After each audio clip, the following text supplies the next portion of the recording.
intent of the resolve, I do want to applaud the efforts of those that helped that day. I'm not sure if the city council, I can only speak for myself, but I did receive a call later that morning from then Chief of Staff, Mr. Buckley, informing that the action had already happened or was in the process of happening. Really, the intent of this resolve, and it kind of echoes the sentiments of Councilor Azak and I when we filed a resolve last year relative to the homeless issue. And again, very few people choose to be homeless. It's really typically happens by circumstance. But I think the basis of this resolve specifically is for me to ask as an elected official why public resources we utilize vis-a-vis the city on private property. I know that the response I suspect is going to be public safety and health issues. And I can understand that propane tanks, there was prior fires there, propane tanks, hypodermic needles, I understand that as well. But let me be very frank and very clear. I own residence here in the city of Brockton. If some homeless person decided to squat in my backyard, put up a tent, and have a mini tent city in my own backyard, I couldn't have the city of Brockton vacate those people. I'd have to go to Brockton District Court, I'd have to file a trespass order, I'd have to go through the judicial process, spend my own time, my own money. So I'm not finger pointing, and I do want to thank the solicitor's office, Attorney Amy Bartlett. They called me a few times. I'm on vacation this week, but I do appreciate her efforts. But I think what I need to report back to my constituents, because I've gotten this, and I don't know if anybody else has, is first of all, it's been there for 30 plus years. Why was it done? Was there a plan in place? Was the city council involved? No, we weren't, and for whatever reason. But I think at the end of the day, I want to know a couple things. How many city employees were involved? How much regular overtime was spent on this? Were there any injuries of city employees undertaken on private property? And are we going to be reimbursed by CSX, which is the private entity? Thank you, Mr. Mayor. So, Council, again, I'll try to make general overarching comments, and then all the various department heads are here to give you specifics. So let me jump ahead 1 second, and then I'll go back to the beginning and walk you through the whole operation. But CSX upfront agreed to reimburse the city for all expenses incurred and invoices been generated and sent. So through communications back and forth during the days leading up to the cleanup of the property, there was communication back and forth between our law office and CSX, and in that communication they agreed that they would reimburse for the cleanup expenses. Now, I'll walk up to how we got there, because you're right, Councilor. There have been a group of homeless people living on the CSX property for decades.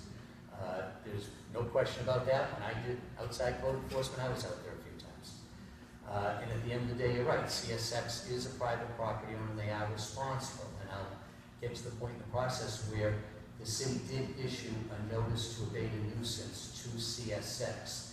And that was what really brought them to the table, I believe, and got their cooperation in finally accepting some responsibility for that property.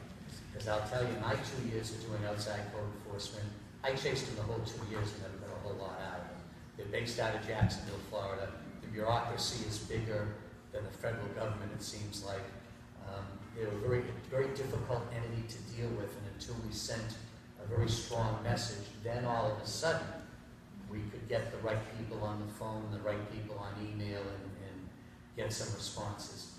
But let me start answering your questions. I'll try to do in chronological order. Yeah, there's been a homeless population out in CSX rail yards for decades. Over the last couple of years, during my time as mayor, we've seen significant changes in the nature of that encampment, and the amount of people in that encampment, and the illegal activity going on that property. There's no question in my mind, and now this is my personal opinion, that the opioid addiction crisis has a lot to do with it. If there is one overwhelming common denominator amongst the majority of the people that have been staying out there, it's heroin addiction. And that's new in the last couple of years. That wasn't the case 5 or 10 years ago.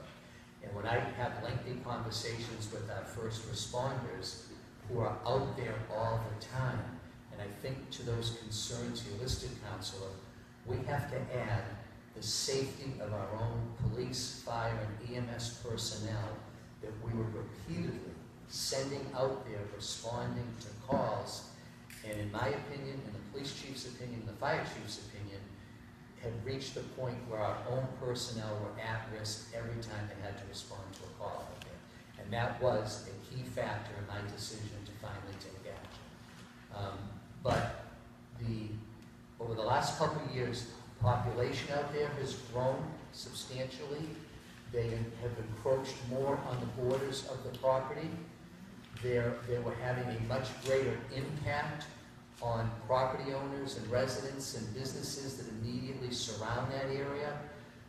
The police department and I have been out for a couple of meetings with the condo owners on Crescent Street across from the gas station, who are pleading for help because they're finding needles in their parking lot, encountering people in the middle of the night. We heard from a nurse who was nervous to walk to her car at 5 o'clock in the morning by herself because she was running into people that were using their parking area to use drugs or do other activities that are spilling out over from inside the CSX property. Banner Systems, a company that's been there for decades and has lived with the situation bordering their property for decades, was at the breaking point, sent us some very pointed correspondence that led to the police chief, the fire chief, myself, and a couple of others going out and meeting with him at his business to hear about the impacts it was having on him and how he was for the first time considering leaving Brockton because he could not tolerate the negative impacts he was getting on a daily basis, including his employees and family members being assaulted in his own parking lot by people that were living in the woods out behind his property. So there's that aspect of the growing population. Then there's the aspect, and I confirmed a lot of this with longtime homeless advocates. For years, it was a place where some chronically homeless people stayed, and we all acknowledge that. What it had become now was not just a place where homeless people stayed, but where people were coming and going at all hours of the days and the night for the purposes of conducting illegal activity out on that property outside the eye of the city. We had constant reports of responding to overdoses out there, assaults and batteries, rapes, drug dealing. It was really had become the wild, wild west out there. And I would encourage you to speak to some of the families that I spoke to on Mulberry Street and Elliott Street that described prostitutes coming off that property and performing sex acts in cars parked in front of their houses with their kids there, with people parking their cars to go on and off that property to buy and sell drugs. It was really had reached a breaking point with the surrounding neighborhoods. And then pull that together with the string of fires that were occurring, that were arson, that I'll let Chief Williams address. But the breaking point for me, and I won't put words in his mouth, I'll let Chief Williams address it, was after a string of several fires, one of which one of these people tried to burn down Banner Systems, tried to set his building on fire. But after a string of arson fires, they were out there on I don't remember the date, but I remember it very clearly. They're out there on a Friday night for the second time. There had been a significant fire at 4 or 5 o'clock in the afternoon. And I got a text at 11 o'clock that night from Chief Williams, who was out on that property himself with his firefighters, expressing to me in a text that we needed to do something, that not only were the people living on that property at imminent risk, but also he felt as though his firefighters were being placed in harm's way by being asked to repeatedly respond to fires under adverse conditions out there, no easy access to water, heavy underbrush, people all over the place, dirty needles everywhere, latrines full of open sewerage everywhere, and propane tanks, of which on that one night they seized about 20 propane tanks that were in the immediate vicinity of that fire. I didn't sleep well that Friday night, and on Saturday morning I began a series of conversations with the police chief, the fire chief, and a few of our other department heads that led to me calling an emergency meeting that Monday morning, in which we brought all of the department heads and law enforcement people in. We also invited in our social service people from the city, Corin Capiello from my office, Lieutenant Linehan from the police department, who does a lot of work in that population. We even had Father Bills at the table. And in this particular operation, even Father Bills joined us in supporting what we did, because they knew chronic homeless people who wouldn't stay out there anymore because they were concerned for their own safety. Once a viable, I assume, railroad, was that debris tested for? So I'll give you soil the emissions answer. or something? DEP was consulted before we went in there, and the commission will explain to you that we followed their prescribed method of just scraping across above the top and not going down and disturbing anything. But Larry, do you want to address how that was done? And I guess as you come, But that issue was discussed as part of the preparation. okay, the cost for that testing, is that included in the $35,000? We did have the DEP on site with us when we were there. And they didn't deem anything hazardous yet. The only thing we had to really do is stay away from, there's a little river out there, so we stayed. We didn't uproot anything. Whatever was there, we just took out. We didn't do any digging there at all, Okay, or excavating. okay. Thank you. Just the camps we took down, and that was it. Okay, thank you. Thank You're you. welcome.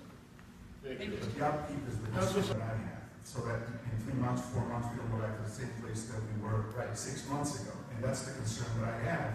And I think we need to be a little more forceful with this company to say, look, it's private property, you have a duty to keep your property on your property. If you have to hire a police detail on a regular basis, then you hire a police detail on a regular basis to do that. Louis, was one of your health inspectors, is he okay? Was he all right? Or? I think one of his health inspectors got, when he was picking up a needle, One person there. just one person, yeah, it was, yeah. Other than that, no, everything Okay. was fine. Okay. And then, so my last question is relative to thank you very much, Commissioner. Securing that lien under 35 grand, and then also how we can get a guarantee from them that going forward, they're gonna make their property abide by any and all current laws. Right, and as far as holding up their end of the bargain, they Absolutely. did agree to clear the trees, which I believe they've done. Is that why they're they're going to conservation? I believe so, Okay, yes. okay. And just to point out, just something that I should mention, trespass statute under Mass State law with regard to railroads is very strong. And I imagine it has to do something with the fact that railroads can't always control their properties because they're all over the country. So